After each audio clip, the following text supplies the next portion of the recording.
Nah, Assalamualaikum warahmatullahi wabarakatuh ya. Kali ini saya akan menjelaskan tentang modul 2 about routers OS atau tentang router OS mikrotik ya. Nah, sebelumnya kita sudah mengenali apa itu mikrotik dan kita akan mempelajari outline-outline-nya, yaitu diantaranya router OS dan router board, router OS dan fiturnya, router board name, router board type, tipenya ya, arsitektur router board. Nah, oke, yang pertama itu kita akan menjelaskan ini dulu ya, router OS dan router board. Nah, eh, mikrotik router OS yang seperti namanya, OS itu adalah sebuah software ya. Router OS itu terbagi dua, ada perangkat kerasnya sama ada perangkat softwarenya ya. Nah, yang pertama itu akan membahas router OS-nya dulu ya, atau softwarenya, karena atau perangkat keras itu namanya router board.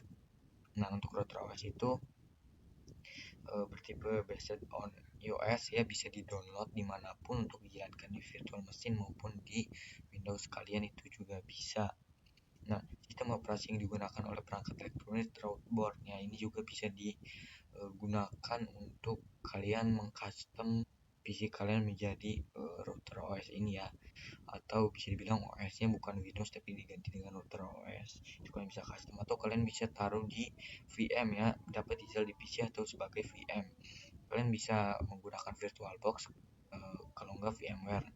Nah, kalian bisa custom sendiri RAM-nya berapa ya, seperti virtual machine pada umumnya. Nah, standalone operation system basis Linux. Nah, ini sama-sama bertipe Linux ya. Router OS-nya itu bertipe Linux versi 3.3,5 kernel ya. Ini sendiri operation sistemnya yang berbasis Linux. Oke, yang selanjutnya itu ada mikrotik router board ya, atau perangkat kerasnya ya, built-in hardware board ya, memiliki perangkat kerasnya tersendiri ya. Nah, dibuat untuk menjalankan sistem operasi router OS. Nah, ini bisa kalian custom atau ditaruh di pasang OS ya, dibuat untuk menjalankan sistem ini di PC atau laptop kalian. Nah, fitur bisa terdapat pada satu perangkat ataupun dapat diperuntukkan khusus sesuai kategorinya ya. Dan tersedia mulai dari low end sampai dengan high end router ya, sesuai dengan kalian yang maunya di customnya seperti apa. Nah, yang selanjutnya itu ada router OS fitur ya, atau fitur-fitur dari software router OS ini ya. Nah, mungkin kalian berpikir cuma ada satu fungsinya ya, tapi di sini nyatanya ada banyak. Yang pertama adalah support 80.11 A, B, C, G, N atau AC wireless network ya, seperti namanya itu wireless network. Yang kedua itu ada routing ya, bisa ngerouting RIP, OSPF, BGP dan RIP NG, OSP v3. Yang ketiga itu ada firewall dan NAT ya. Ini untuk menjamin keamanan ya, keamanan pengguna. Nah, terus ada QoS bandwidth management atau manajemen kecepatan atau kenyamanan jaringannya ya.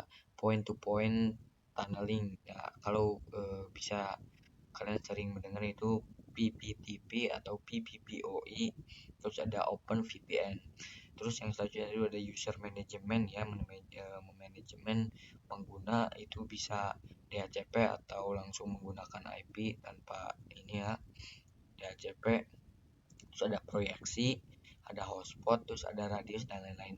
Yang terakhir itu ada tools dan bandwidth stats. Aduh, ya. Nah, tools, bandwidth test, torch, dan mapping, MRTG dan lain-lain. Nah, terus ada router board name ya. Router board name pengkategorian nama dalam perangkat router board. Nah, untuk perangkat kerasnya itu ada memiliki nama itu ada artinya bagi perangkat kerasnya, berdasarkan yang dibedakan berdasarkan 3 kategori. Nah, semisal di sini saya memiliki satu jenis perangkat kerasnya dari router board atau perangkat kerasnya dari router board ini ya, yang namanya itu RB751. Kalian bisa cari di Google ya, perangkat kerja seperti apa. Dia itu sama seperti router-router pada umumnya. Nah, di belakang RB ini ada angka itu memiliki arti. Yang pertama itu ada angka 7. 7 kan itu bisa dibilang adalah artinya itu seri atau kelas pada routernya. Nah, yang kedua itu ada angka 5 ya. Angka 5 adalah jumlah port internetnya ya. Dan yang terakhir ada angka 1 itu jumlah mini PC wireless ya. Nah, di sini selain ada angka, di belakang juga ada nama selain angka ini ya.